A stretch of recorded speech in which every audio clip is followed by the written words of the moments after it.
Bom dia, tarde, noite ou madrugada, a hora que for. Eu sou Stamato, autor da Era do Abismo, e o cabeça aqui por falta de termo melhor, né? Não gosto de falar líder, não gosto de falar esse tipo de termo, mas quem tá por trás dos mochileiros do multiverso, que está no Instagram e no YouTube e agora também em podcast. E comigo hoje está a Rafa. Fala de você, Rafa. Oi, eu sou a Rafa, como o Stamato acabou de dizer. Eu sou lá do Instagram XLibrosSC. Falo um bocado de livros, séries, filmes e músicas. E agora um pouco de comidas natalinas. E eu também sou parceira do Stamato, eu já li o livro dele, gostei bastante. Tem até resenha lá, quem quiser acompanhar. E comecei a fazer a leitura coletiva de The Witcher em agosto, em parceria com a Martins Fontes. Já deu um bocado de pessoas fazendo pela primeira vez a leitura, ou então relendo, e a gente está aumentando o hype nisso, praticamente. Sim, eu participei do grupo no começo, inclusive, mas eu já li minha cota de Witcher já, e vamos falar um pouquinho mais disso mais pra frente, né, do que a gente leu, e até onde cada um leu e por que leu e o que achou, né. E também, fala aí, Bruno. E aí, gurizada, tranquilo? Bruno Freitlag aqui, autor do Jogo de Destino pela Pendragon, e mais uma vez aceitando o convite. Obrigado, Stamato, tamo junto, participando desse novo podcast, o segundo aí, né? E dessa vez sobre um assunto que eu sou fanzaço, The Witcher. Tenho todos os 9 livros aqui e vai dar o que falar, vamos junto. E também, quem tá retornando do último podcast, o José. Olá pessoal, aqui é o José Cerqueira, sou autor dos contos de Atênia e de Espadas e Correntes, e novamente voltando aqui para conversar com vocês, falar um pouquinho sobre The Witcher. Meu conhecimento maior é dos jogos mesmo, mas o papo de hoje vai dar o que falar. Vai. O bacana é esse, porque pelo que eu entendi, o Bruno e o José jogaram bastante, né? A Rafa leu tudo, devorou os livros. Tudo não. E eu particularmente, eu experimentei um pouco de cada. Mas tá lendo tudo. Tá em qual livro você? Sexto, A Torre da Andorinha. Eu li todos os 9, né? Inclusive o que lançou agora, que não vai ter muita coisa a respeito dele na série, mas até o que lançou agora em abril. Sim, um prelúdio. É exatamente, como é que é o nome aqui? É o Tempo da Tempestade. Tempo de Tempestade. Muito bom, inclusive. Mas, cara, faz um tempinho, mas ainda tem muita coisa viva na memória. A propósito, esse episódio é sem spoiler, ok? Vamos evitar aqui, tanto pra evitar, entregar alguma coisa que a série vai mostrar, né? Como também pra quem não jogou tudo, quem não leu tudo, não ficar também entregando muita coisa.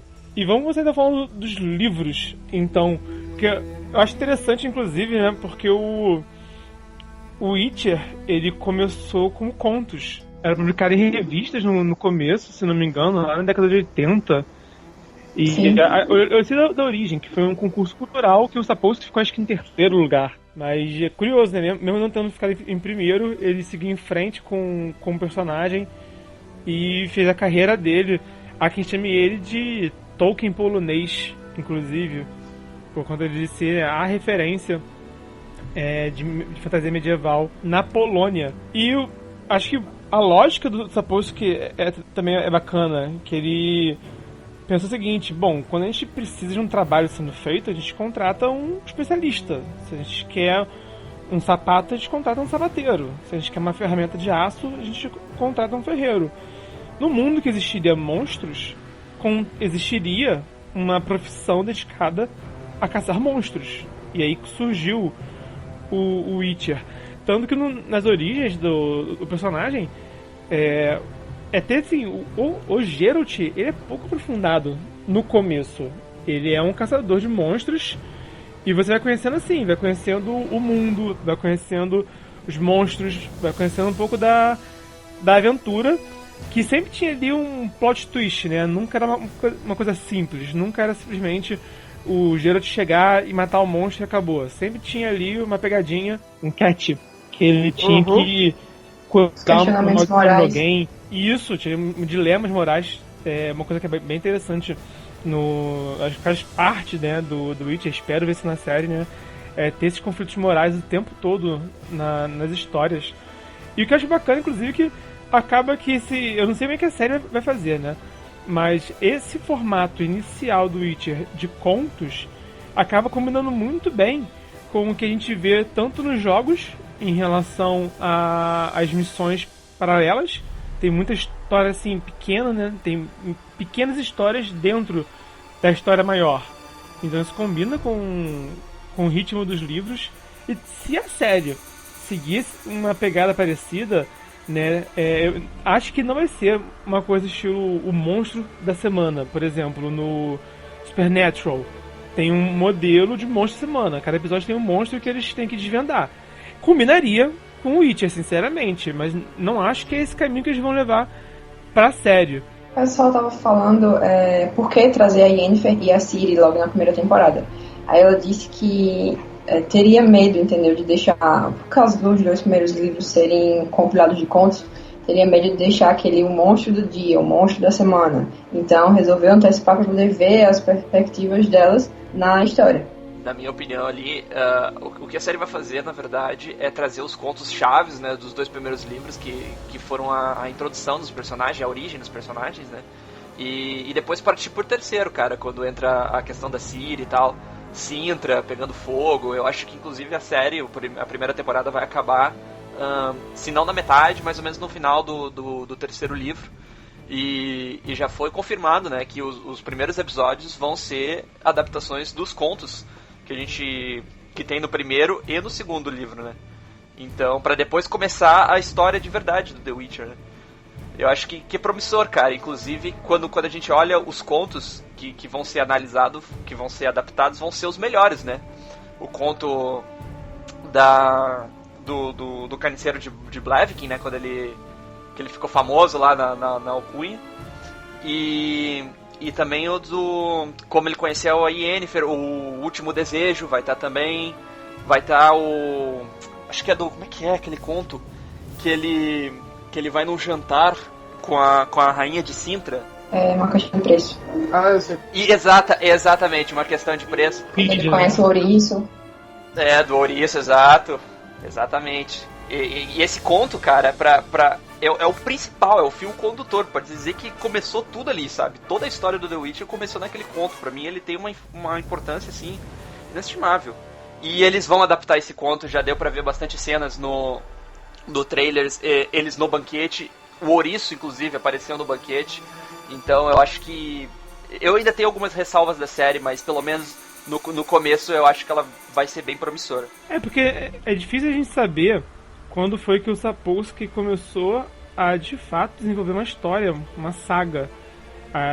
Até quando surgiu esse conto do ouriço, mostrou assim, que tinha ali uma promessa de futuro. Acho que a gente não sabia se ia levar em diante ou não, né? Percebe-se isso. Quando eu li, eu não sabia se tratava da Ciri nesse conto ou se seria outra coisa, né? Que o Sapkowski queria depois ou descartar ou levar outro caminho. Mas, por exemplo, acho que até mesmo a Yennefer, né, o conto dela, do Último Desejo, é aquilo, é uma história só que ele criou ali e que que eu saiba, o que continuou nessa história foi só Yennefer e mais nada. Então ele realmente começou assim, com muita ponta solta, e o que na verdade ele fez foi isso, ter pontas soltas pra caramba no começo, porque ele não tinha um comprometimento em criar uma saga, eram histórias avulsas, e aí ele foi pegando essas pontas soltas e foi amarrando e criando uma linha condutora pros livros, né? Que eu nem cheguei a ler os romances em si, mas esses contos são bem divertidos, esse nível assim, aventuresco, e tem muito conteúdo que realmente dá pra trabalhar. Inclusive até estranhei no primeiro jogo, porque a Yennefer ela aparece tipo, no começo do primeiro jogo e some depois, e quem fica na história mesmo é qual é o nome dela? A Triss. Sendo que nos 2 primeiros livros a Triss é citada uma vez só e acabou, né? A Yennefer fala da amiga dela, Triss, e ponto. Então, ela tem nos livros a Triss depois? Tem, mas é bem pouco. Não tem tanta frequência, não. Tem algumas aparições dela que tem horas que deixa a gente meio virando a cabeça de raiva, ou então não. A atriz é em volta de polêmica, né, Sim. nos livros, né? Quando começa a saga de fato. Sim. No primeiro jogo, ela é importantíssima. né? Eu até achei que Yennefer ia ser importante no primeiro jogo, mas é só triste. Ela entra na história, acho que no segundo, terceiro capítulo do jogo, e fica pro resto. Sem querer te cortar, mas então o que dizer da participação dela no segundo jogo, né? Que inclusive, pra quem lê os livros, até quase se assusta, porque desvirtuou completamente, né? Não tem Yennefer, não tem Ciri. A Ciri, que é o personagem principal, divide protagonismo com Geralt em diversos livros. E só foi aparecer definitivamente no terceiro jogo, desculpa. Junto com a Yennefer, né? Quando eu digo em participação mesmo, assim, na história. E no segundo ficou, tipo, a deriva, ficou mais voltado na história do romance do Geralt com a atriz. Ali outras questões políticas, enfim. Curioso, né? Sim. Mas, na opinião de vocês, qual que é, assim, como que vocês enxergam sendo o fator, o elemento principal do que define o Witcher? Pra mim é a história da Ciri, né? Toda a trama é em volta nela, cara. Leva a crer que a história, na minha opinião, né, ela é voltada pro Geralt, mas não, cara, ela é voltada pra história da Ciri. Tanto que os boss, né, que tem no livro, a maioria deles é a Ciri que enfrenta. E é tudo em torno da Ciri, a Ciri sendo caçada e a Ciri, entendeu? O Geralt, ele vira coadjuvante depois. Tu percebe, assim, que eles deixam de lado, mais pro final, né? Entre o sétimo e o oitavo livro, tu vê que, embora o Geralt tenha... Bom, isso não é bem um spoiler, porque eles não vão abordar na série isso tão cedo, né? Mas o Geralt, ele faz um grupinho pra ir atrás da Ciri. No quinto pro sexto. E esse grupinho, tipo, a gente percebe que eles dão mais ênfase pra questão de como que a Ciri tá se desenvolvendo nesses outros lugares, enquanto o grupo tá atrás, do que no grupo em si, né? Então, pra mim, a Ciri, com certeza, é o foco principal dos livros. Dos jogos, não, né? Ela só foi ser introduzida no terceiro jogo. Mas eu acho que a série, ela tá se voltando a esse caminho, assim. Provavelmente a série vai ter mais temporadas. E a Ciri vai ter um papel, se não de principal, trocando de lugar com Geralt, tá? Que nem é nos livros mesmo. E você, Rafa?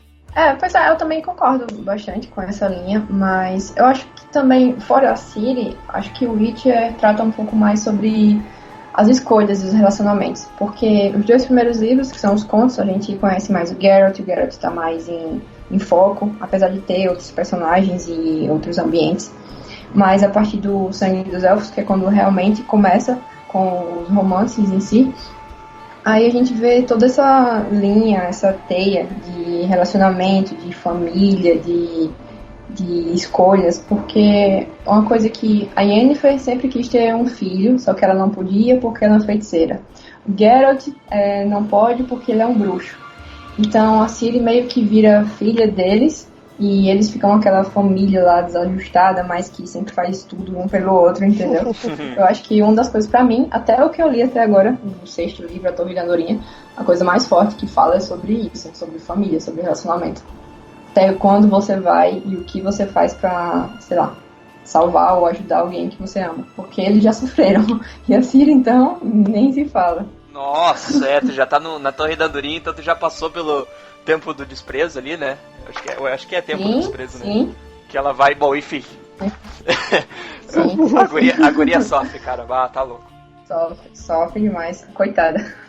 Cara, falando um pouco mais, porque eu terminei de ler o primeiro livro agora, essa semana.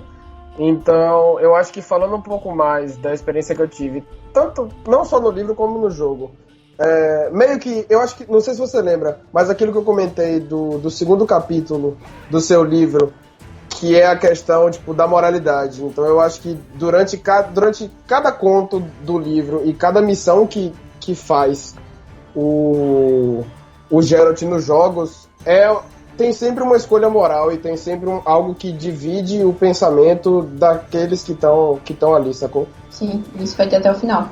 Uhum. Isso é um ponto que é interessante, né? O Sapolsky, ele eu acho que o Sapolsky é meio que um dos primeiros escritores, assim, do nosso tempo, né? Do final do século XX e que está aqui até agora, né? Ainda escrevendo no século XXI. Que a gente tem essa mudança de perspectiva, porque tanto na literatura quanto nos cinemas e videogame e tudo mais, a gente tinha muita questão do bem contra o mal de forma bem preta e branca. Porque isso foi muito influenciado, assim, pela guerra, né? Quando você tinha uma propaganda de guerra, você tinha mais histórias como um Senhor dos Anéis, em que os orcs são maus e ponto final, e eles vão destruir tudo, então você tem que lutar pra viver e pro bem vencer, sabe? E isso vai em várias mídias, vai no Rambo, vai nos super-heróis, né, na Marvel e na DC. E hoje em dia é muito menos esse tipo de abordagem de bem e mal puro, e há uma preocupação maior em trazer dilemas morais, trazer questionamentos, mostrar como em muitas histórias não tem um lado bom, sabe? Tem até um conto do Witcher que é bem claro, que é o Mal Menor, que é bem sobre isso, sobre o Witcher escolher qual que é o mal menor que ele vai ficar, né? Então isso é uma coisa muito do nosso tempo. E se hoje em dia a gente tem várias histórias com esse tipo de abordagem, o Sapkowski estava com isso já na década de 80, antes do Game of Thrones, por exemplo. Todo mundo fala de Game of Thrones como uma história em que não é o bem contra o mal, ninguém é 100% bonzinho na história, mas o Game of Thrones, o primeiro livro, é de 96. Então o Sapkowski já estava publicando antes disso. O Sangue dos Elfos foi em 94. 94 é o primeiro romance, já tinha já os contos, né, desde a década de 80, e o primeiro romance foi porque... Isso é uma coisa assim do mercado editorial, que muita gente não sabe, né? Mas tem muitos autores que eles começam assim, escrevendo contos, isso mais no mercado estrangeiro, né? Estados Unidos e Europa. Eles começam muito, o Stephen King começou assim, o Howard do Conan foi assim, o Lovecraft foi a vida toda escrevendo em revistas, eram revistas, né? Antigamente eram as revistas Pulp Fiction, e hoje em dia ainda existe, mas não é mais dessa forma, né? Mas foi assim, acho que os exemplos mais modernos que temos são o Stephen King e o próprio Sapkowski. Mas o que eu acho que, além disso tudo que vocês falaram, também é muito importante no Witcher, é também a questão da fantasia sombria, em que o herói também é um monstro. Então o Witcher, ele é herói, mas ele também é monstro. E ele sofre um estigma social, né? Ele é um mutante. E ele mesmo assim não encontra o lugar dele no mundo. E até mesmo em várias ficções, né, várias histórias desse gênero, acaba que esse monstro às vezes é mais humano do que os humanos. E a gente vê isso no tem um ponto bem Witcher, específico isso. Né, do Sapkowski. É um grão de veracidade, eu acho, que aparece o Nivellen. Sim. Não sei se é um meio lobisomem ou meio urso que ele é. Que ele se mostra muito mais humano do que humano. Sim, tem o do primeiro livro mesmo, aquele último, acho que é No Confins do Mundo, que tem o diabo coisando as plantações, né? Lá. Ele não é necessariamente bom. Esse que a Rafa falou, ele satiriza a Bela e a Fera. Exato. É uma paródia da Bela e a Fera. Ele sempre tá brincando, personagem, né? Ele é uma referência... o do aquele que é no meio da floresta lá, que tem o cara na mansão? Sim. Isso, foi isso que a Rafa falou. E muito bom esse aí, cara. Se tu for fazer um retrospecto, uma comparação, todos os contos dele, pra não dizer a grande maioria, do primeiro e do segundo livro, né? Eles são inspirados nas princesas Disney, né, cara? Tem da Cinderela, tem da Branca de Neve... Tem da Bela e a Fera. Não necessariamente nas princesas Disney, mais daqueles contos originais. Claro. A gente tá acostumado com esse, sei lá, esse final feliz. Você ia no cinema, via Disney, chegava em casa e escrevia. Pois é, né? Mas não só isso, por exemplo, tem aquele do Último Desejo, que o Jaskier, ele acha uma lâmpada mágica, que aí já é uma coisa mais Mil e Uma Noites, né? Apesar de que Lâmpada Mágica seria também Aladdin, então seria Aladdin de qualquer forma, né? Isso é uma coisa que eu acho que o Sapkowski faz bom, que ele satiriza as fábulas, satiriza os contos de fada. Isso é uma coisa que ele faz... E não fica só num tipo de paródia sombria, sabe? Ele não pega... Ele realmente se inspira no conto de fada, mas traz pro mundo dele, traz pro mundo do Witcher, e cria uma história nova em cima disso. Então nunca é simplesmente... E de uma maneira bem adulta. Sim, mas é porque eu acho meio cansativo já quem fica tentando só recriar o conto de fada sombrio, sabe? Já foi feita a exaustão isso já. E o Witcher ele vai além disso, ele não para só na paródia, não é só um caçador de monstros enfrentando versões sombrias da Disney, né? Como a gente tá aqui brincando. Não é só isso, ele realmente pega aquela fábula e recria. Até, por exemplo, o conto em que ele trabalha com a Pequena Sereia. Exato. Acaba que eu acho que tem muito pouco da Pequena Sereia em si, sabe? É nítido porque tem uma sereia, sabe? Tem lá é o rei, um príncipe, né? Que tá apaixonado por ela. Mas é só isso. No fim das contas, Tu conhece os originais? Vocês conhecem os contos originais? Eu conheço alguns. Eu nunca li os contos. Eu conheço de gente falando, tipo... Tem uma frase célebre que sempre falam quando comenta dos contos originais, que tipo, a mãe das meninas lá da Cinderela cortava o dedo delas pra tentar encaixar no sapatinho e essas coisas todas, mas saber certeza, cara, os contos não.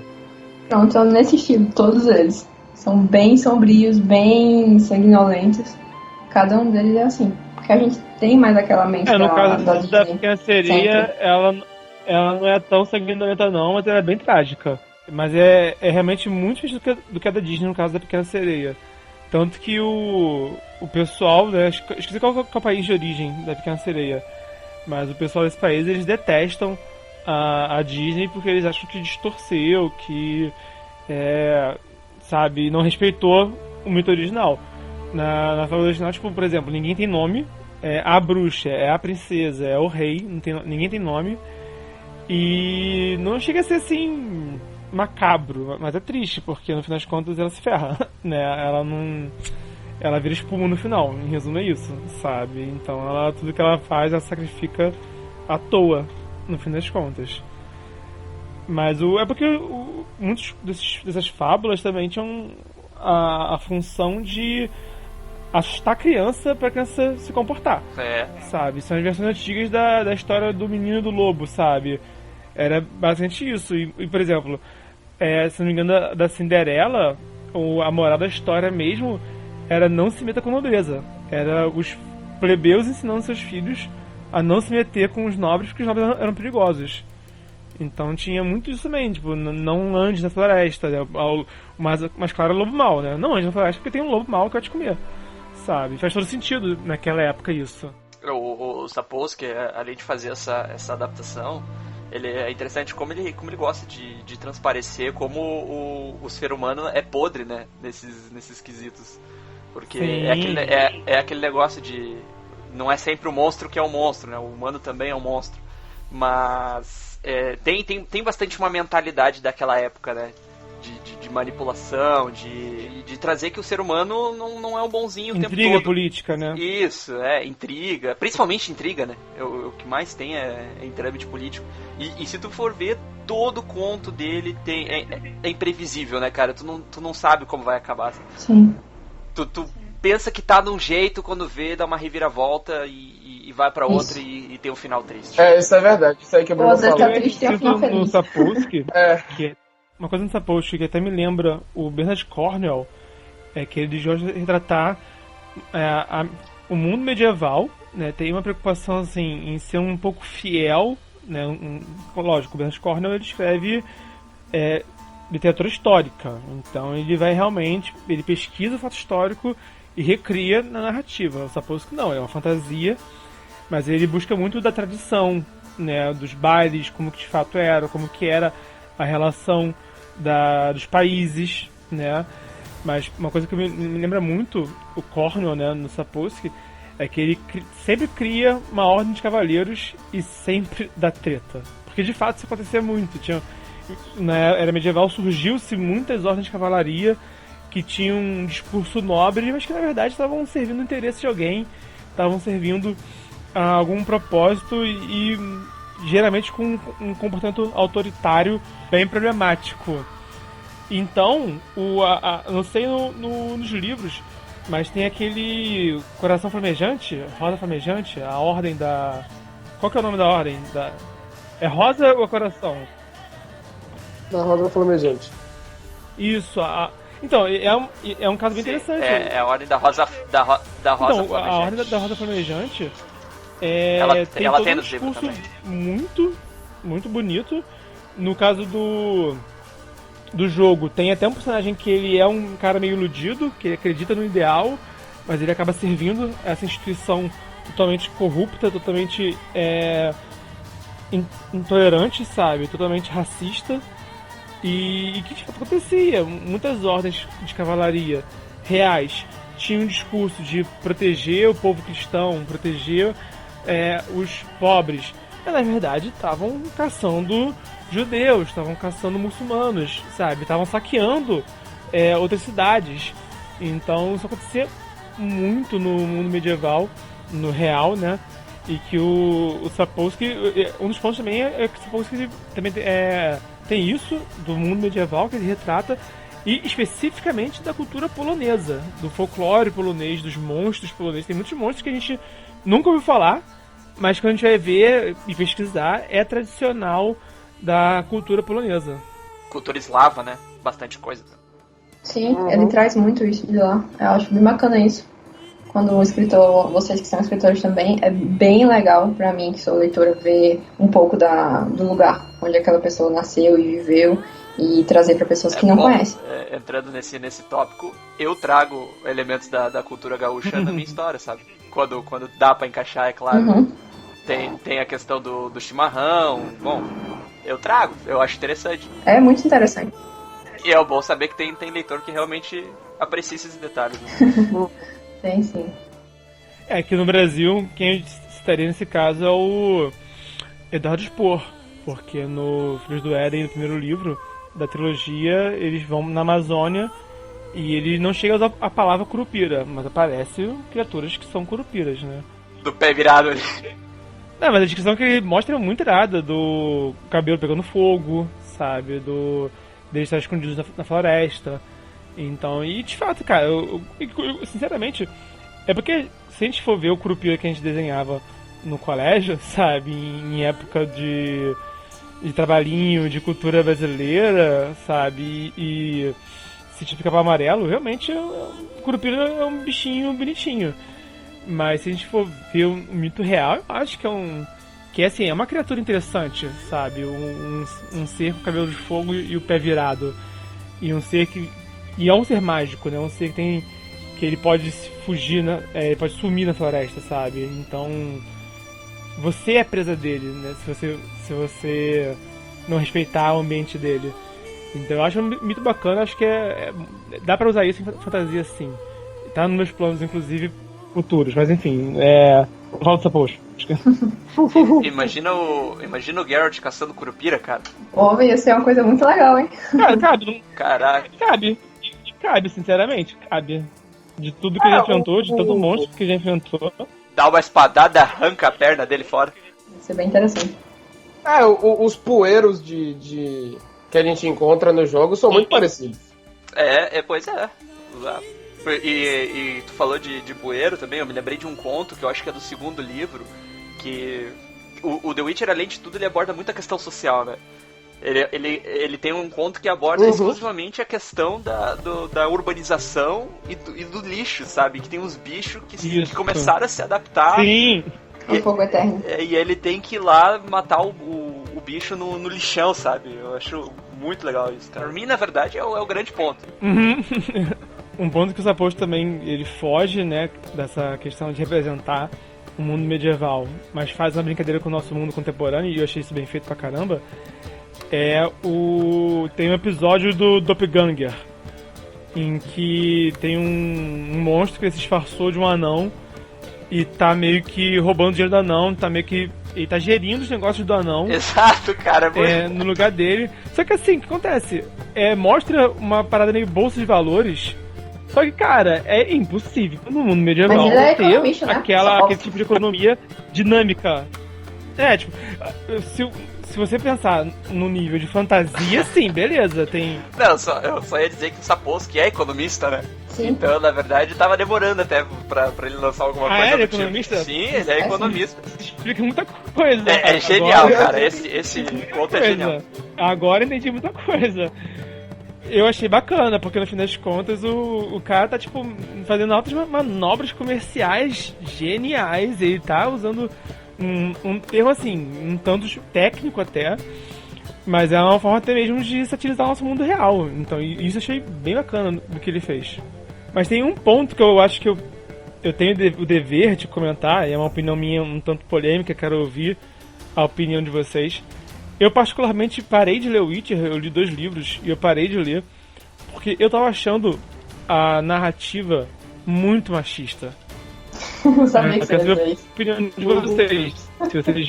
Se vocês veem machismo ou se eu quero também argumentar, mas eu quero saber a opinião de vocês. Se vocês veem também, se incomoda vocês, ou se vocês veem, mas não acham que é tão pesado assim, ou se vocês não veem. O que vocês acham? Fala aí, José, você tá meio calado. Depois que eu li, eu tinha muito esse olhar de, tipo, quando eu via algo necessariamente preconceituoso, não só machista, como é o do Sapolsky, mas desde o trailer de The Witcher, do 3, por exemplo, que foi o primeiro que eu joguei pra depois voltar a jogar os outros, o trailer do 3, ele literalmente exala que existe racismo em The Witcher, saca? Então, tipo assim, eu acho que dependendo da quantidade que seja colocado, porque se você coloca de menos, fica irreal. Se você coloca demais, fica preconceituoso demais, sacou? E depois que eu li Fahrenheit 451, que inclusive recomendo, o pós-fácil de Ray Bradbury, ele fala que, tipo, N instituições e N conceitos sociais muitas vezes tentaram tolir a obra dele, saca? Então eu acho que, assim, mesmo que haja o machismo, o sexismo, qualquer coisa parecida, depende muito de como é que isso é colocado, sabe? Eu acho que pela experiência que eu tive com o Witcher até agora, é perceptível, claro, que tem, mas não foi nada que olhasse pra mim e dissesse assim, não vou ler mais, não consigo ler mais porque não dá. Isso aqui foi a gota d'água, sacou? Eu acho que, sei lá, depende muito de... Primeiro vai depender muito de quem tá lendo. Segundo vai depender muito de como que o autor trata aquilo ali, sabe?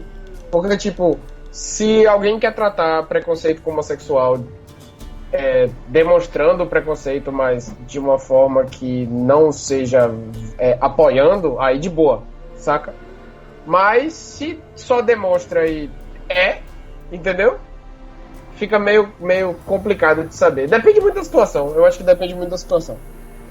Então até agora não teve nada que me impedisse de continuar a ler o Witcher por conta de N preconceitos incluídos em livros e jogos. E você, Bruno, Rafa? Vai lá, Rafa. Eu estou curioso. Bom, eu sou a única mulher daqui, né? Então eu acho que essa questão do machismo, eu acho que talvez eu tenha mais propriedade pra falar. Eu não acho The Witcher machista. Com certeza. Eu não acho, nem um pouco, na verdade. Eu acho que ele coloca as mulheres tanto como vilãs, ou então como mocinhas, ou então como personagens mesmo. Ele dá um destaque muito forte a elas.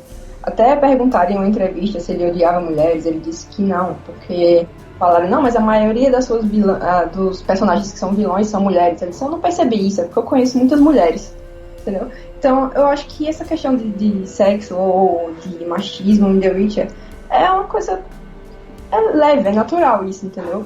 Mulher sempre, desde o começo de tudo, em arte, já foi inspiração ou cultuada de qualquer forma possível por homens ou mulheres também.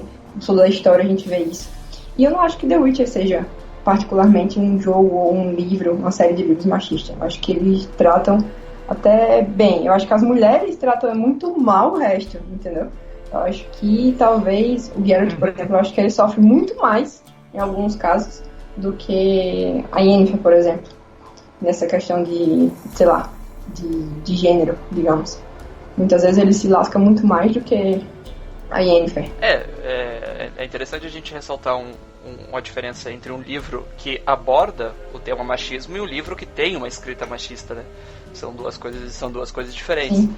E a gente tem que levar em consideração também o período histórico em que esses livros foram escritos, né? For ali, acredito eu que o autor começou a escrever na década de 80, para só de fato em 94, né, publicar o primeiro romance. Já era uma época que estava começando a mudar, mas ainda assim o machismo era bastante imperante, né? Surpreendentemente, eu esperava que para um livro tão antigo o machismo fosse mais predominante, cara. Ele aborda bastante essa questão das feiticeiras serem independentes, né? Pô, tem a irmandade delas, o grupinho delas é só mulher que tem, sabe? Isso, a The Lodge, isso. O capítulo, né? Eu acho que esse é o nome que eles dão. É só...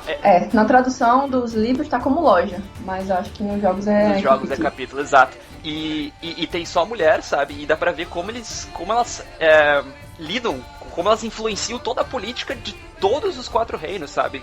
Elas meio que...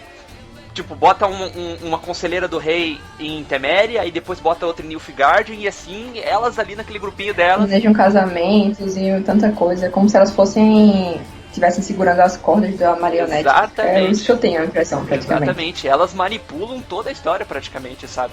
E tem uma questão de independência muito forte dessa parte pelas mulheres. O que, não sei se a Rafa também concordaria comigo, claro, numa perspectiva de mulher, homem é meio difícil falar, poxa, isso é machista, né? Mas é como ele descreve, por exemplo, as cenas de nudez e tal, eu realmente, de sexo, eu não tenho propriedade pra falar se ele tá descrevendo isso de forma machista, sabe? Mas, no geral... Eu acho que não, sabe? Não. Mas o que eu sinceramente achei machista, muito machista no livro, quase que tem uma palavrão aqui, mas foi o ponto assim, que pra mim eu parei. Foi no segundo livro, justamente no conto da Pequena Sereia. Por quê? Quando surge a sereia da história, ele dá toda a descrição do peitão dela, do mamilo dela e tal. Até aí tudo bem, é um homem descrevendo uma mulher muito bonita, do jeito que ele bem entende. Aí, eu acho que é importante a gente definir o que é machista e o que é pra macho. Né? Naquele ponto, me parecia que ele estava escrevendo pra macho. Ele estava escrevendo um gênero literário que ainda era muito masculino, lido por homens, escrito por homens na década de 80. Até aí, eu até entendo. O que me pegou, o que me incomodou muito foi que depois, em outra cena, ele tá com uma barda, que é aquela olhuda, e quando a sereia surge na frente da olhuda, a olhuda ele escreve assim, em detalhes, como que ela olha os seios da sereia e olha os próprios seios e fica incomodada com aquilo. E isso eu achei ruim, sinceramente. Por que a mulher tá nitidamente com inveja de um corpo que pro autor seria o corpo ideal e o corpo dela não é ideal, sabe? Por que as pessoas não podem estar bem com o próprio corpo? Tem várias questões ao longo dos livros. Porque tem várias questões, sabe? De que a maioria das vilões são mulheres. Eu realmente acho que o Freud ia adorar analisar o Sapolsky sentido. Mas até aí, beleza, sabe? A questão da Yennefer ser uma idealizada, né? Aquela coisa da mulher independente, selvagem, indomável. Né? Até aí, isso tudo, por exemplo, não chega a ser muito diferente do que é um Star Wars, porque a princesa Leia também é um tanto idealizada nesse sentido, e ela chegou a ser sexualizada no último filme, sabe? Então até aí realmente até pra botar um paralelo, se a gente for ver Witcher, Jaskier e Yennefer com Luke, Han e Leia, sabe? Que são realmente a Yennefer e a Leia são mulheres fortes, são interessantes, mas ainda assim são um tanto isoladas no mundo, são as únicas representantes de peso que tinha em suas respectivas histórias naquelas épocas, sabe? Mas até aí eu ainda vejo como algo do gênero, algo da época.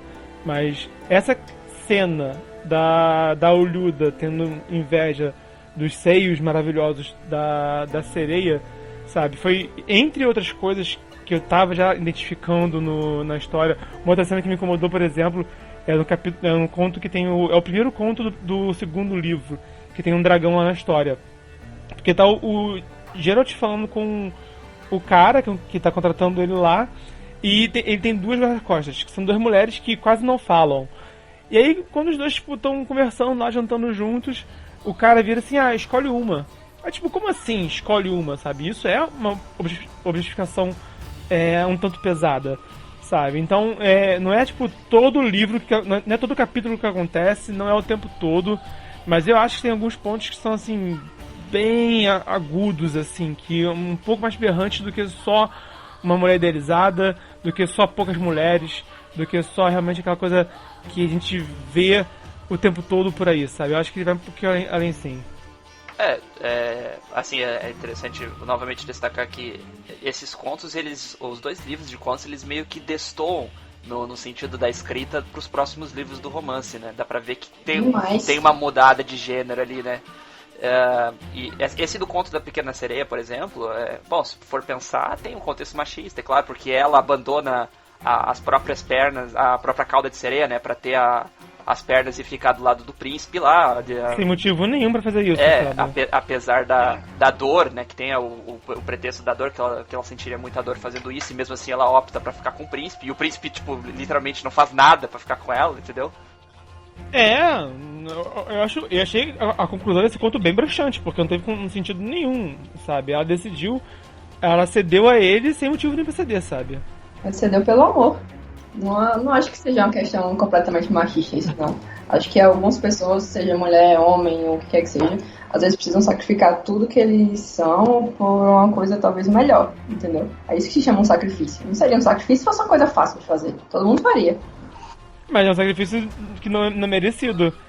É porque o conto começa com ele pedindo pra ela fazer o sacrifício de ganhar a perna, mas ela oferece que ele também faça o sacrifício de abrir mão das pernas pra ganhar uma cauda, e que pra ele não seria doloroso. Então, é até interessante esse começo, que mostra como que o cara exige que ela faça o sacrifício, que pra ela vai ser doloroso, enquanto ele não tá disposto a fazer o mesmo por ela, sendo que pra ele não seria doloroso. E no final ela cede. É isso que eu acho que me incomoda nesse conto, sinceramente. Também, além de tudo, isso que me incomoda. Mas, cara, nesse conto, é justamente ele quer deixar claro como é que era a coisa na época, sabe? Como é que o machismo imperava desse jeito. Como que ainda né? Entre nós. Enfim. E entre nós, como ainda acontece isso, de outras formas. Pode ser com certeza uma crítica bem contemporânea, só que a gente percebe que não segue assim o resto dos livros, sabe? Inclusive, eu acho que não me pareceu uma crítica não, mas enfim. É porque tu parou antes de chegar nos romances, mas se você tivesse lido, você ia ver como é diferente, como tá diferente. Eu parei no segundo livro. Eu li o segundo livro e aí eu não preferi não seguir. Um dia eu tento de novo, juro pra vocês, um dia eu tento de novo. E aí eu falo, Rafa, você tinha razão. Eu falo, porra, Rafa, não mudei a opinião não, tá? Beleza. Mas na verdade continua. Assim, eu acho que o Sapolsky escreve muito bem. Ele narra bem, as cenas de ação são boas. O mundo é interessante pra caramba, eu gosto dos personagens, né? Mas esse é um ponto que eu achei bem pesado. Só pra fechar, vocês, eu acho que nenhum de vocês leu o último de todos que lançou agora esse ano, né? Em abril. Não, ainda não. Tô no começo do 7º. Ele tem enfim, tem pra não dar spoiler pra vocês, mas ela tem uma feiticeira que inclusive ela é devotada assim a acabar com o machismo que era imperante, sabe? Ela tem uma clínica exclusivamente para as mulheres, para resolver os problemas das mulheres, sabe? E ela bate de frente com o rei, o governante do local lá, que estava tendo umas atitudes machistas. Ela acaba explicando, acaba dando aquele discurso, né? Enfim, posteriormente demorou tipo 9 livros para eles chegarem até esse ponto e abordarem assim, ó, vamos abordar isso agora, sabe? Não é uma coisa na entrelinhas, é uma coisa direta. E então tem uma mudada de ideia, uma mudada de perspectiva realmente. Pena que, por exemplo, tu não teria essa opinião se tu tivesse lido esse conto, mas esse conto só tá... Mas na verdade até o Prelúdio é um livro que se encaixa entre o primeiro e o segundo, não é? Exato, sim. Eu não me lembro se ele é o primeiro de todos ou ele tá entre esses dois. Eu sei que ele é bem antes. Não, eu acho que é depois do primeiro, porque o Geralt já conhecia a Yennefer. Uma coisa que eu acho o Sapolsky que ele faz é como se ele colocasse a época medieval, a mentalidade medieval, mas pegasse essa mentalidade hoje e atual e jogasse lá. Essa questão dos direitos quase igualitários de mulheres e homens e tal. Ele fala muito isso. Porque eu acho que nenhum outro livro de fantasia medieval vai trazer isso. Eu não consigo lembrar de nenhum agora que trate disso tão forte. Porque é bem claro. E ressalto, no último livro, isso é muito latente, porque eles batem direto nesse ponto, sabe? Não tá... Não é no subjetivo, é direto. É, exatamente, é direto, sabe?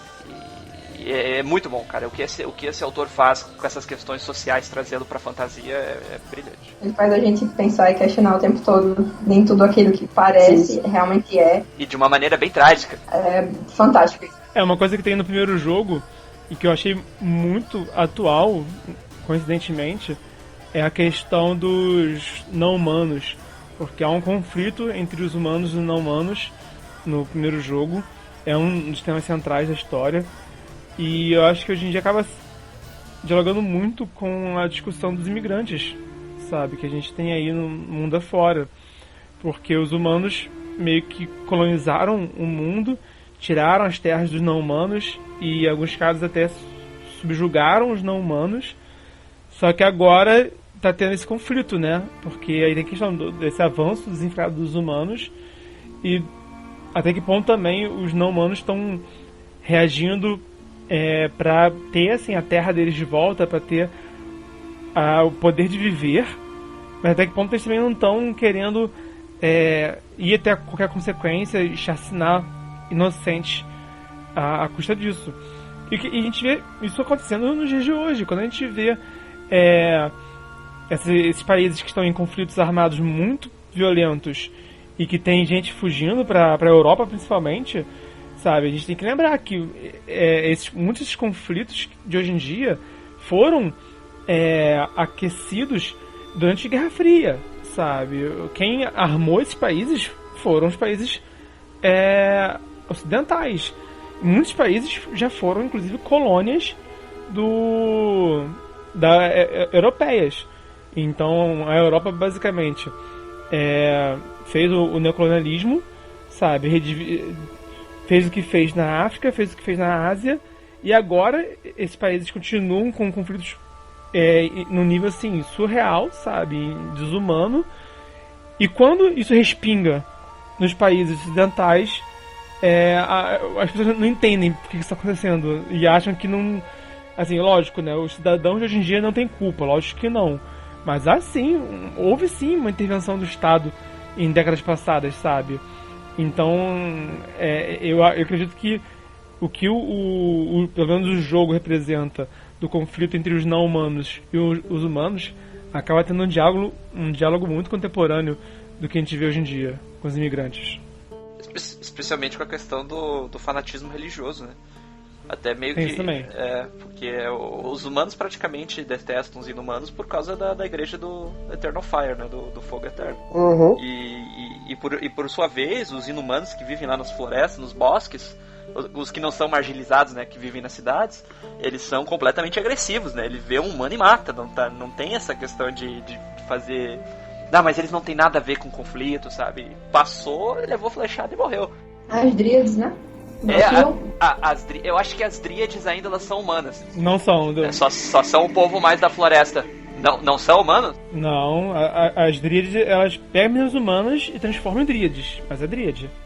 Bom, enfim, mas as dríades, os Scoia'taels principalmente, são os que eu me referia mais. É bem violento, cara. É bem cru essa realidade. De ambos os lados. É bem interessante. Acho bem interessante essa diferença que ele faz entre os elfos de Tolkien, por exemplo, que são tão, não sei, iluminados, sábios, belos, fazendo coisas boas. E em Witcher, os elfos são ódio puro, praticamente. Eles são... entendeu? São consequência, né? E isso começou, na verdade, muito atrás com um casamento, né? Acho que foi de um elfo com uma humana, né? Ou uma humana com um elfo. Sim. Que eram magos, né? Aí tinha os humanos que eram contra, tinha os elfos que eram contra, e a treta estourou, né? Mas o livro faz essa questão de trazer que é uma coisa muito histórica. muito histórico, é um conflito que dura já muito tempo. Se eu não me engano, se eu não me engano, os poderes da Ciri vêm daí ou nem? Acho que isso aí já é meio spoiler, né? Mas eu acho... Spoiler. Bom, Ciri com poderes? Como assim? Porque eu particularmente não sei responder essa pergunta. Tem um capítulo que tem a Ciri e tem as Dríades, mas fica meio turvo, né? Eles não entram em detalhes até que ponto a Ciri foi influenciada pelas Dríades. Pelo menos no capítulo não entra em detalhes. E também não podemos falar muito além disso para evitar spoiler. Isso vai ter na série, né? Essa parte específica que a Ciri passa com as Dríades. Isso aí vai ter. Se não me engano, é o primeiro capítulo em que tem a Ciri. A Ciri é introduzida nesse capítulo das Dríades. Pode ser que... Eu acho que sim, só que vai acontecer as coisas que deram antes, né? Como a Ciri é achada. Aí já não sei, que eu me lembre foi só realmente o capítulo do Ouriço, e aí depois que retorna o capítulo das Dríades e da Ciri, o conto, né? Ainda são isolados. Eu até fiquei em dúvida se ela é mesmo aquela mulher, Eu só tive certeza que era ela, porque eu não estava lembrando do nome quando eu li. Mas quando o Geralt encontra com ela, o jeito que ela fala, aquela postura dela toda marrenta, aí eu não tive dúvida que era ela. Mas, vem cá, uma dúvida. Vocês acham que o jogo ou os jogos são uma boa adaptação dos livros? Ou vocês acham que foge demais? Cara, é que a proposta do jogo já não era adaptar os livros, né? Era fazer uma sequência na história. Eles fizeram isso muito bem, e ainda no terceiro no terceiro jogo, que é mais latente, na minha opinião, que eles trazem muita coisa dos livros, tipo, referências dos outros livros pro jogo, sabe? Mas não com uma coisa mais direta. Uma coisa mais subjetiva, um diálogo ali, um diálogo aqui, e isso é muito bem feito. E você, José, acha uma boa adaptação? Cara, até agora, eu acho que sim. Eu acho que a mesma...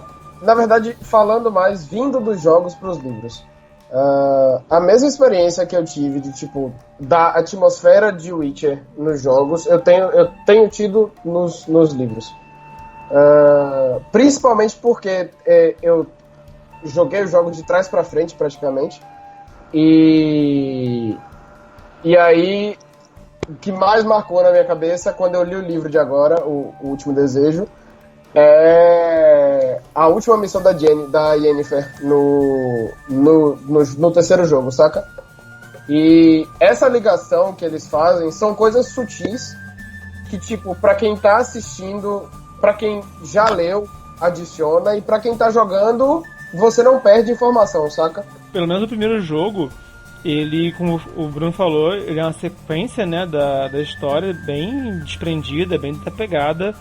Eles tomam muita liberdade, mas eu acho que eles mantiveram, pelo menos no primeiro jogo, um ótimo equilíbrio entre se manter fiel à história e criar algo novo em cima daquilo. Eles mostram a Scoia'tael, mostra a ordem da Rosa Flamejante, sempre esqueço, é Rosa do Coração Flamejante. Da Rosa Flamejante, né? Sempre esqueço. Rosa Flamejante. E pelo menos assim, a abertura cinemática do primeiro jogo é o primeiro capítulo, o primeiro conto do Witcher. É bem bacana.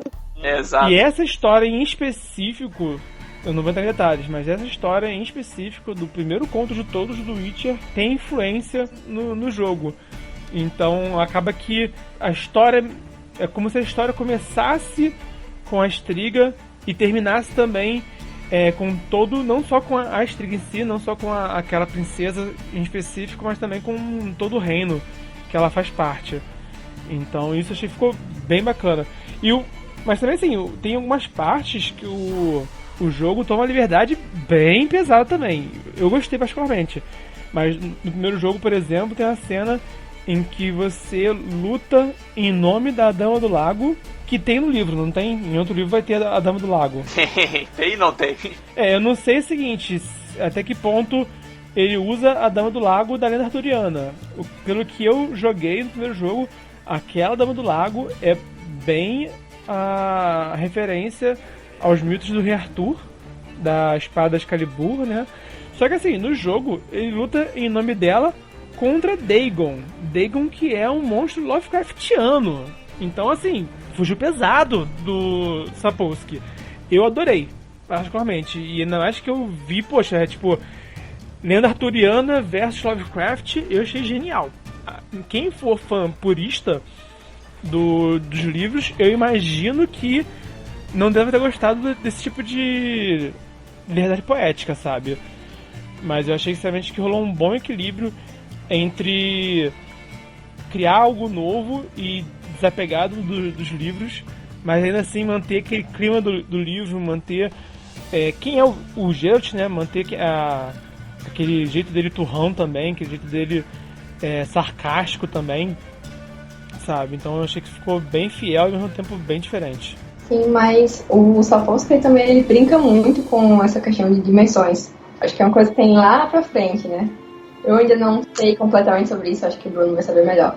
Mas ele brinca um bocado, né? Eu ia falar isso, cara. Essa parte da Dama do Lago é uma sátira completa, assim, cara, que ele faz. Muito, muito bem bolado, inclusive, tá? Ele trouxe a influência da saga arturiana, né? Dessa questão da Dama do Lago pro universo de Witcher de uma forma bem emblemática, cara. Eu acho que o pessoal, se tu curtiu o trabalho que fizeram do jogo do The Witcher 1, vai curtir isso com certeza. Mas é bem mais pra frente, né? A Dama do Lago, eu acho que é o 7º livro, né? Sim, A Senhora do Lago. A Senhora do Lago. É. E trazendo de volta pra questão da adaptação, no The Witcher 3, acho que tem umas partes bem memoráveis, assim, que quem é realmente fã, quem lê os livros e sabe cada linha que tá escrito, tem algumas partes que o cara é um banho, assim, cara, é uma alegria. Por exemplo, aquela missão que tu faz com a Yennefer, que é o que se chama O Último Desejo, inclusive, que é praticamente uma releitura do capítulo. Muito boa, é um presente pros fãs. Tem uma parte exclusiva do jogo que tu vai ter que ir numa espécie de museu e lá vai estar vários artefatos que apareceram durante a história do The Witcher, sabe? Isso também é muito genial. E sem falar algumas pessoas que tu encontra, uns NPCs randômicos assim, que comentam sobre fatos e comentam a participação do Geralt em determinados fatos que aconteceram nos livros, né? Por exemplo, como a batalha na ponte. Sim. Teve. Eu acho que tu já chegou a ler essa parte, né? Já é no Batismo de Fogo, lá no finalzinho. As referências são gigantes, cara. É um presente, assim, pros fãs. É realmente muito bem feito. No primeiro jogo eu lembro que tem algumas citações, tem uns quotes.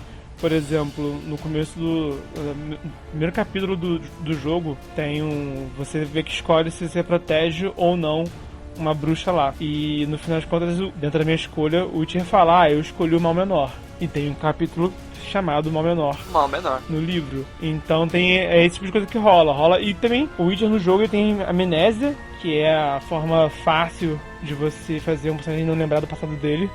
E você tem que explicar pra ele e pro jogador ao mesmo tempo, né?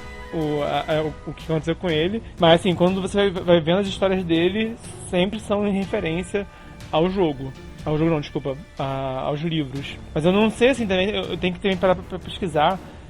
Quando foi lançado o primeiro jogo, quantos livros tinham sido lançados naquela época? Pra ter também uma noção, né? Foi em 2007, não? Exatamente. 2004, não sei. Se eu não me engano, número 7. Não, 2007. O primeiro jogo é 2007. Eu não sei quantos livros tinham lançado nessa época. E a grande maioria. Eu acho que a grande maioria também. E quais são as expectativas pra série de vocês? Cara, assim, olhando, na minha perspectiva, olhando os trailers, eu tô 70% otimista. Tem algumas coisas que eu vi que já vi que não vão ser de acordo, 100% de acordo com... Acho que nem 80%. Com o que acontecia com os livros. Mas isso não é necessariamente uma coisa ruim. Eu sou a favor até da adaptação em alguns casos, porque tem certas coisas que não tem como trazer na íntegra, né? Que o livro proporciona que a tela não proporciona. Mas tem alguns detalhes, principalmente em questão de aparência de personagem. Tem alguns que não são fiéis. Pois é, né? O Geralt, pra mim, vai ser o que vai salvar essa série, cara. Honestamente, a atuação do cara tá muito boa. A voz que ele tá fazendo pro Geralt também tá sensacional. Lembra muito a do jogo. Sim. É um ponto positivo. E o meu maior receio fica nessa questão da caracterização e do fato de que algumas coisas não vão seguir a linha original da história. Principalmente quando eles começarem a contar a história de fato, né? Como eu disse, a série eu acredito que vai ser dividida uma parte nos contos para introduzir os personagens e aí depois vai começar a história do The Witcher de fato, né? Essa parte dos contos, pelo menos o começo dela, eu acredito que vai ser bem saudosista, vai ser um presente assim pros fãs. Parece que tá sendo muito bem feita as adaptações. Mas essas ressalvas que eu tenho, né? E um ponto também interessante, pra vocês terem uma ideia dessa questão da caracterização, tem uma personagem que é a do Mal Menor, é a Renfrey, exatamente. No livro, ela tem o cabelo loiro, né? Ele fala até, inclusive, que não só ela. Como palha, né? O cabelo dela lembrava palha e tal. E no trailer ela tá completamente diferente, cara. Não traz nem um pouco daquela ideia daquela mulher, eu não sei como falar isso, sei palavrão, mas aquela mulher loucona, sabe? Que vai pra cima e tal, parece muito mais contida. Enfim, é esse tipo de ressalva que eu tenho. Não sei se vocês também compartilham do mesmo temor aí. Eu acho bom, sinceramente, mas eu acho bom mudar, porque é natural que essas histórias de décadas passadas, e também, tipo, talvez, provavelmente, o Sapolsky nem imaginava que ia alcançar essa fama mundial que ele tem hoje em dia. Então ele escrevia pro público polonês, sabe? Então faz sentido que ele tenha imaginado todo mundo com aquele aspecto daquela região. Mas quando você produz uma série da Netflix que passa no mundo inteiro, você se preocupa com um público global. Então eu acho sinceramente saudável nessa hora atualizar um pouco os personagens, trazer mais variedade no elenco, sinceramente. Eu acho positivo se for bem feito. Se souber fazer, eu acho que fica bem feito trazer variedade. O que não dá pra fazer, por exemplo, é porque isso é a faca de dois gumes. No caso, o pior caso sendo feito, na minha opinião, é do filme do Quarteto Fantástico, do último. Porque quando eles foram trazer variedade, trazer uma pseudo-representatividade no Quarteto Fantástico, eles falharam muito pesado, porque botaram o Tocha Humana pra ser negro, e isso foi um problema pra relação dele com a irmã dele, que se tornou irmã adotiva. Então no filme, assim, os dois parecem não se importar um com o outro, na real, sabe? Só que, tipo, a primeira cena do rapaz é ele fazendo um racha, sabe? Ok, você quer botar o cara mais legal da equipe, que é o Tocha Humana, como negro, que parece uma ideia legal, mas a primeira cena do negro do time é ele cometendo um crime? Tipo, sério isso? E no fim das contas, no caso do Quarteto Fantástico, eu acho que podia tanto botar o Tocha Humana e a Mulher Invisível como negros, já que é pra mudar, muda direito, muda os dois logo, mantém eles como irmãos biológicos, mas muda os dois, por que não, sabe? Ou então botava o próprio Homem Elástico, né, o Senhor Fantástico como negro. Por que não o cara mais inteligente e o líder como negro, sabe? Então, no caso do Quarteto Fantástico, havia um discurso de representatividade, mas que me parecia bem hipócrita, sabe? Fizeram por fazer e cagaram a história mais do que realmente representar qualquer coisa. Nesse caso, eu acho melhor não fazer, sinceramente. No caso do The Witcher, pelo que eu vi, sinceramente, até agora, tá ok. Tô achando até agora... Não, beleza. Sou time Rafael aqui, eu também não concordo. Tem coisa ali que foi... Não tá legal não, cara. Ah, não. E tem coisa que, tipo assim, ó, do jogo, que o jogo adaptou, que não adaptou, como atriz, por exemplo, né? Pô, atriz, todo homem baba na atriz, né? Mas ela não tem a aparência que eu queria que ela tivesse, sabe? Que é descrito nos livros, né? Não tem não. Entendeu? É um tipo de exemplo. E tu falou de transformar os personagens brancos em negros, a gente já tem não sei se alguém percebeu, mas a gente já tem uma coisa desse tipo, que é com a Fringilla Vigo, né? Que ela é uma feiticeira nilfgaardiana. Sim, e na série ela vai ser negra. E ela é branca, né? Bem branca, inclusive. Já até diz que ela é parecida com a Yennefer, não é? Para o Geralt. Exato. Quando ele tá em Toussaint, né? Sim. Pois é. Então vai ter... É aquilo que tu disse, o Stamato. Tem coisas que podem ser muito bem feitas. Mas no contexto, eu acho que não vai ser não, cara. Eu fico com o pé atrás. Eu acho que esse é o meu maior medo da série. Porque tem algumas coisas que são muito características e eles mudaram isso. A questão da gente ver a Ciri pequenininha e o passo a passo dela, o amadurecimento, é muito, muito interessante ver isso nos livros. E é uma coisa que eu não sei como é que vai ser feita na série, porque ela já tá adolescente lá. Exato. E outra coisa também, pra mim, talvez uma das mais marcantes, o medo maior da Ciri é o Cair, que é um soldado nilfgaardiano. Ele tem um elmo que tem as asas de ave rapina. ela sempre vê aquilo nos pesadelos dela e fica com medo até maior também, mais velha. E não tem isso na série, a gente não vê esse elmo. Então aquela parte, aquela coisa que a gente associa logo a ele, não tá lá. Eu não sei se tu chegou a ver o segundo trailer, que o segundo trailer, ele tem um indício de que teria o Cair, né? Que tem um cara parado na beira do precipício, o elmo dele não é com as asas, né? Não. Mas é bem característico também, mas devia ser com as asas, sabe? Pô, que mal tem colocar o... Pega 2 penas de um corvo ali, cola do lado e pronto, tá ótimo. Porque é uma das coisas que são mais, acho que, mais impactantes pra Ciri, também quando a gente tá lendo. A gente imagina logo aquele cara com aquele elmo e as asas. E não tem.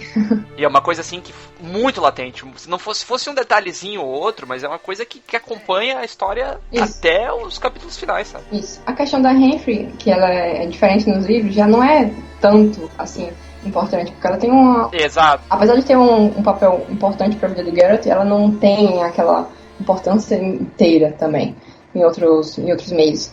Mas a Ciri, nesse caso com o Cair, tem. A questão da Ciri tá pequena e o Geralt conhecer ela pequena tem um grande impacto. E não sei como é que vai ser isso na série. As Draides também, elas... Cara, me deixou com medo aquelas Draides ali, cara. Honestamente, eu não engoli aquela caracterização. Não, também não.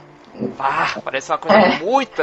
Bom, enfim, eu acho assim, ó, no geral, se fosse dar uma opinião sucinta, vai ser muito boa no começo, quando eles estão retratando os capítulos, vai ser uma coisa bem saudosista, vai ser uma coisa bem interessante de ver.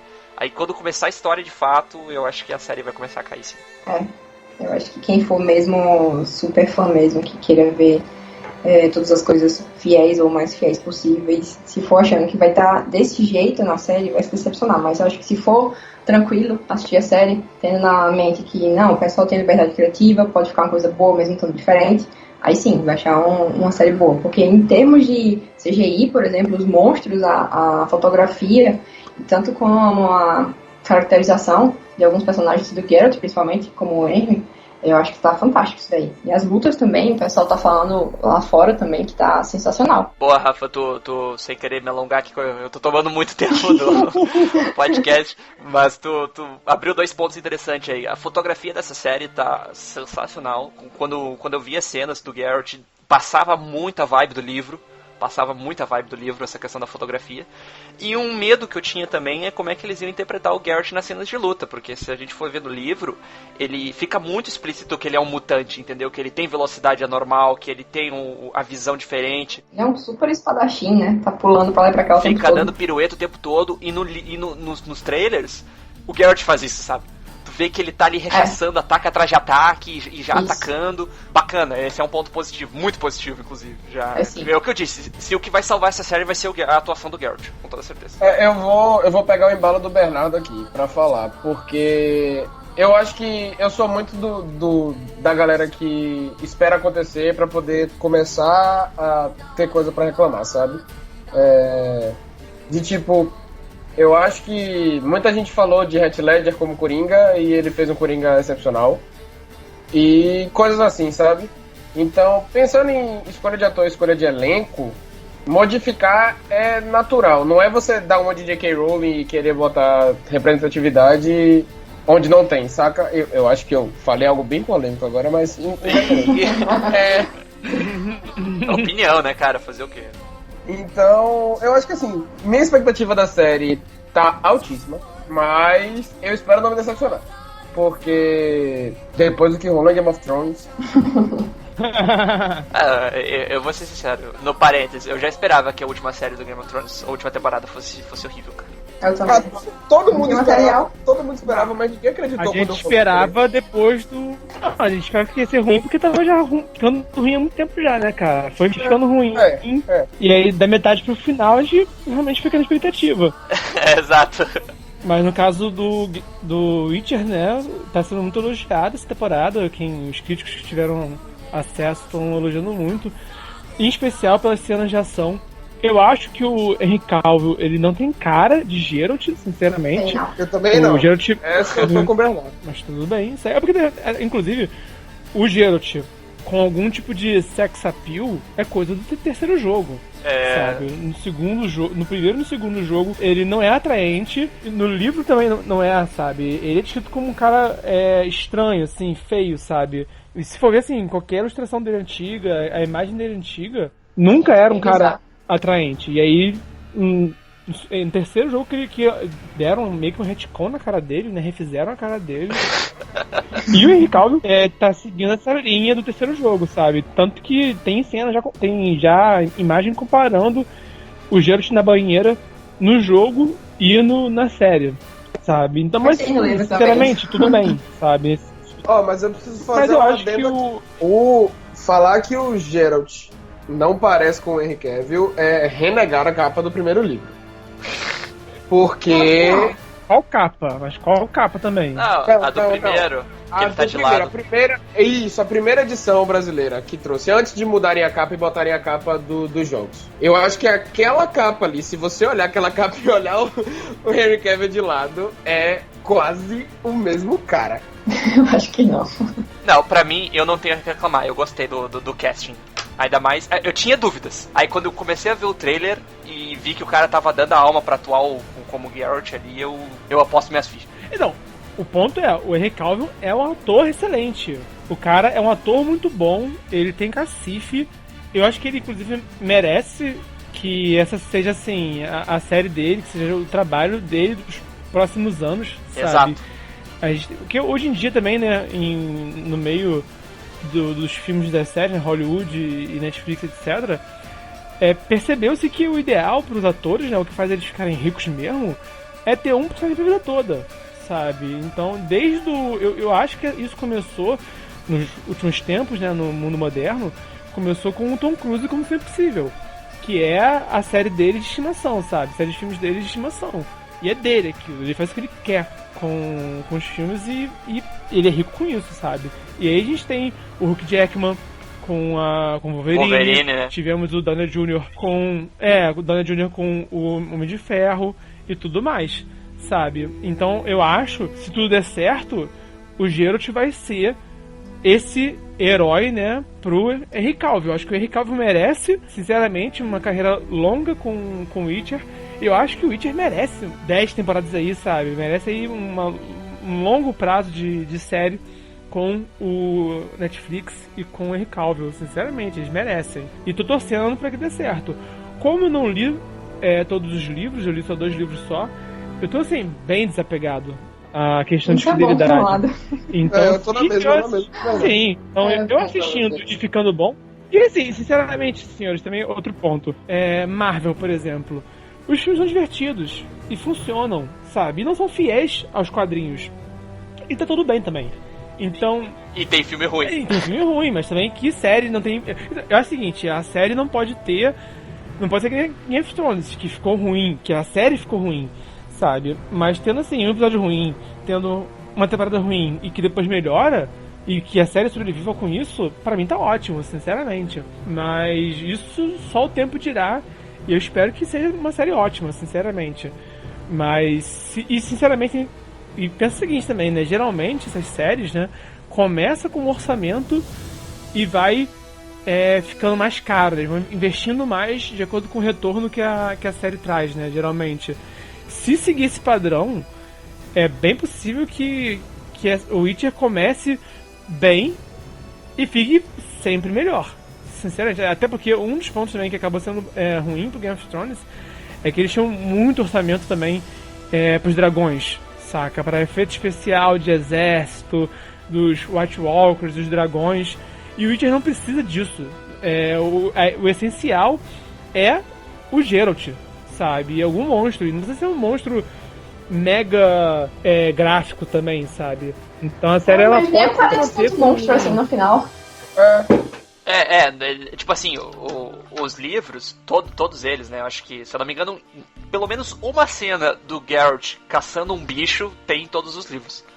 Né? Eu me lembro que isso tem no último, é um elemento que o autor decidiu deixar. Sim. Mas, falando da série, tipo, pra quem leu, a Rafa que já tá bem mais adiantada, cara, The Witcher começa do quarto livro pra frente, cara. O começo, assim, é meio chatinho mesmo, é meio sem... assim, pensa que não vai dar muita coisa. Que ele é bem político, não é? Isso, e tipo assim, quando começa a entrar os vilão da série, cara, os emblemáticos, o Bonhart e o Viggo Mortensen, cara, e aquele outro, o Nilfgaardiano, o Scafford também. Entendeu? Pois é, cara. É aí que é a série que o The Witcher cresce demais, cara. E eu juro que eu quero ver ele ter orçamento pra ficar popular o suficiente pra ter as próximas temporadas e a gente ver o The Witcher de fato. Eu acredito que vai sim. A diretora Lauren disse que tem material pra uns 20 temporadas. Então, se fizer um negócio bom, eu acho que dá tranquilo. Mara, e vem cá. Além do Geralt e da Ciri, qual que é o personagem ou a personagem que vocês mais querem ver na série? Eu acho que o Jaskier. O Dandelion com certeza, só que tipo assim, o que eu queria ver não vai ter como ter de jeito nenhum, porque ele é bem mais pra frente no livro, né? Mas nesse primeiro momento, o Jaskier, com certeza. Que apareceu só de costas no trailer, né? Não Isso. apareceu... Sim, ele apareceu no trailer? No segundo. Eu também não lembro, não. Não identifiquei o Jaskier, não. Geralt tá no cavalo, mas na aí vodka, ele tá do lado do Zelda. Exatamente. Ele tá, relaxa que ele tá. Todo mundo falou Jaskier, porque pra mim também ele é um dos mais legais, cara. Pra mim, inclusive, o Witcher podia ser o Geralt, a Yennefer e o Jaskier. É o time de RPG perfeito, inclusive, né? Que é o guerreiro, a conjuradora e o ladino. Mas... Isso porque ele não conhece a Hansa, né? A Hansa? Sim, aquele grupo que eles fazem. Tá falando na Torre da Andorinha, né? Eles já começam a fazer esse grupo, né? Batismo, no final do batismo e da Torre da Andorinha. Eu não sabia que se chamava Hansa, cara. Eu não lembrava mais. Acho que deve ser pelo meio isso aí. O Geralt, o vampirão. Opa! Sim. Não, esse grupo é fenomenal, gente. Quem jogou sabe que tem ele. Migashi, que é o mesmo vampiro. Hã? Migashi, que é o mesmo vampiro da Blood and Wine? Sim, é ele mesmo. O Regis aqui das contas. O Regis, exato. Tá, agora eu tô mais ansioso ainda pra assistir. Meu querido, depois eu tô falando que fica bom. Mas isso aí vai lá pra frente, eu acho, na série. Bem pra frente. E além do Jaskier, então, mais alguém? Pra mim é o Jaskier só, mano. Cara, eu não tive muito contato com muitos personagens do livro. Então eu acho que... Sabe quem seria interessante aparecer, que eu não notei nos trailers pelo menos, e que tem uma importância no começo, é o Foltest, né? O rei de Temer. Sim, verdade. E eu não percebi ele nos trailers, não. Não, acho que é um personagem que eu curto pra caramba. O Stragobor também não apareceu, não. Não apareceu. E ele tem um papel importante. Pelo menos Ele deve aparecer lá, né? Quando estiverem em Blaviken, né? Exato. Eu queria ver pelo menos a Striga, sabia? Sim. Acho que o primeiro trailer mostrou, né? Ele lá se preparando. Eu acho que seria justo ser Striga, já que ela é... A questão é que eu não sei se ela vai ser importante pra história, né? Porque que eu saiba, nos livros, a Striga não volta a ter importância. Ela volta no primeiro jogo. E outro que eu acho que é interessante também é o Siegfried. O Siegfried, ele é um cara que ele é um cara legal, mas é iludido, né? E é um cara que ele faz parte de um grupo que tá fazendo besteira, tá fazendo maldade, né? Tá oprimindo os não-humanos. Mas ele em si não é um cara ruim. Então ele é um cara idealista. E ele acho que ele faz um bom... não só por isso, né? Tipo, não só pela ordem que ele faz parte, né, da Roda Flamejante, mas ele acaba sendo um contraste interessante com o Geralt, porque o Geralt é totalmente desencantado, é totalmente realista, enquanto o Siegfried é o cara que é o contrário, ele tenta ver bondade até no Geralt, sendo que o Geralt não demonstra nada que justifique isso. O Siegfried eu acho que não vai aparecer não, cara. Siegfried Ele é só do jogo só, né? Desnelli. Não, eu acho que tem uma citação dele no livro sim, mas é bem mais pra frente, cara. Eu acho que coisas sobre a Ordem da Rosa Flamejante vão ficar pra depois. Eles não vão querer colocar tanta coisa assim no começo. É uma coisa meio de nicho. Coisa, né? Já tem, exato. Vai ter aquela batalha do Solden lá, aparentemente. O massacre de Sintra também. Tem um bocado de coisa já. Massacre de Sintra tem que ter, né? Mas na primeira temporada... E foi o que eu falei, né? Eu acho que o filme, série, vai acabar no final do terceiro livro. É bastante coisa. Eu até me surpreendi. Eu sou da opinião, sinceramente, que essas séries, elas nem precisam ser uma temporada por livro, sinceramente. Eu também acho que não. Eu até acho que Game of Thrones deveria...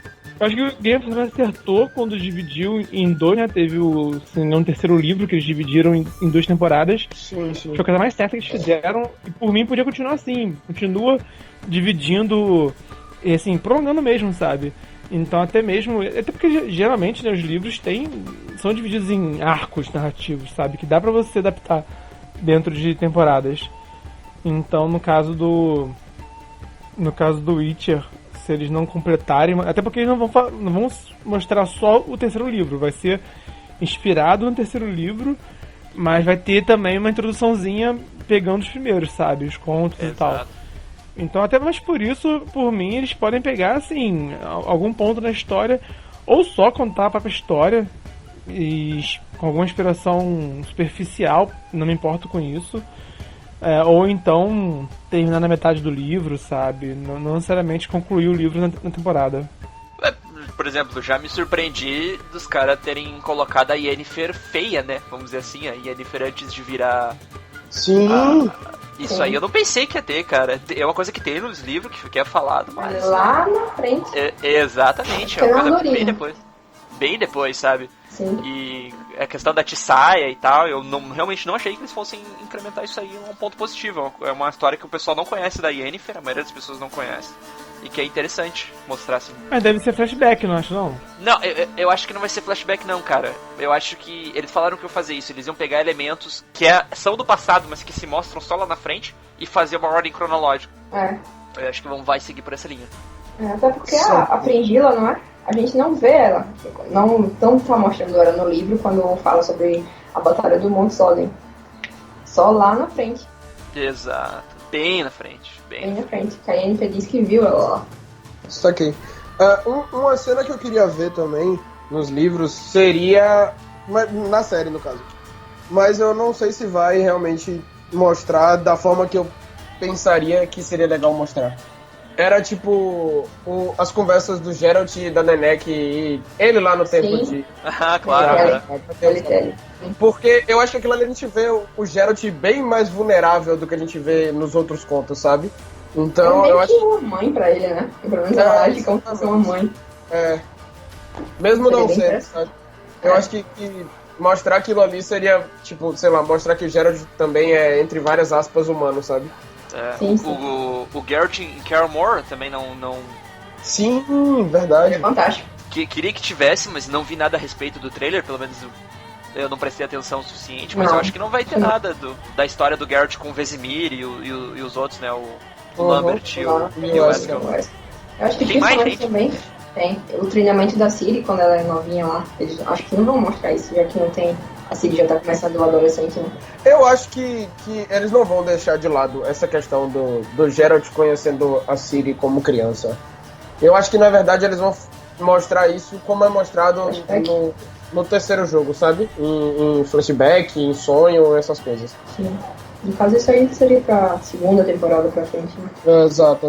Concordo. Seria muito bom mostrar isso. Que não seria algo ruim. Dá pra trabalhar, coisa tem realmente, agora vamos ver, puramente uma questão de adaptação, né? Sim. Então, senhoras e senhores, pra você que ouviu até aqui, muito obrigado. A gente vai falar aqui pra vocês nossas redes sociais, pra vocês encontrarem a gente. Pra quem não entendeu sobre o nome do Bruno, a gente vai deixar na descrição também. Por favor. O meu também. Eu acho que ele deveria soletrar, sabe? Mas aí é um sobrenome um tanto exótico. Mas tá aqui no About.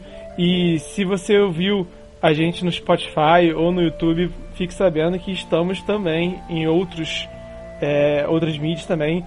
E também estamos em tudo que é Facebook, Instagram. Pode caçar a gente, perturbar a gente, que a gente gosta mesmo de trocar não só esse bate-papo entre a gente, mas também com vocês. Então eu sou Bernardo Stamato, autor da Era do Abismo, e minhas redes sociais são o Mochileiros do Multiverso no Instagram, no YouTube, no Spotify e etc. E agradeço a presença de todos vocês aqui, a presença dos escritores e da blogueira do José, do Bruno e da Rafa. Vocês são épicos, vocês são incríveis. Então, muito obrigado por estar aqui falando essas nerdices que a gente é viciado. Isso aí. Valeu. Rafa, fala suas redes sociais e se despede. Primeiro, eu agradecer também pelo convite. Fiquei muito empolgada e ansiosa também. Gostei demais de conversar com vocês sobre o Witcher e outras coisas. Tá sendo bem legal esse universo pra mim. Tá expandindo muitos horizontes. E, como eu já falei, eu sou a Rafa, do Ex Libris SC. O Stamato provavelmente vai colocar isso em algum lugar pra vocês verem como é que se escreve. Mas me sigam lá no Instagram, tem também o Facebook, e eu tô sempre falando sobre livros e outras coisas mais da cultura pop e nerdices, como o Stamato falou. E é isso, pessoal. Um beijão. José, Bruno, fique à vontade. Então, gente, muito obrigado a todo mundo que veio aqui, como o Bernardo falou. Eu preciso agradecer de novo o convite e agradecer também a esses companheiros de podcast que a gente tem.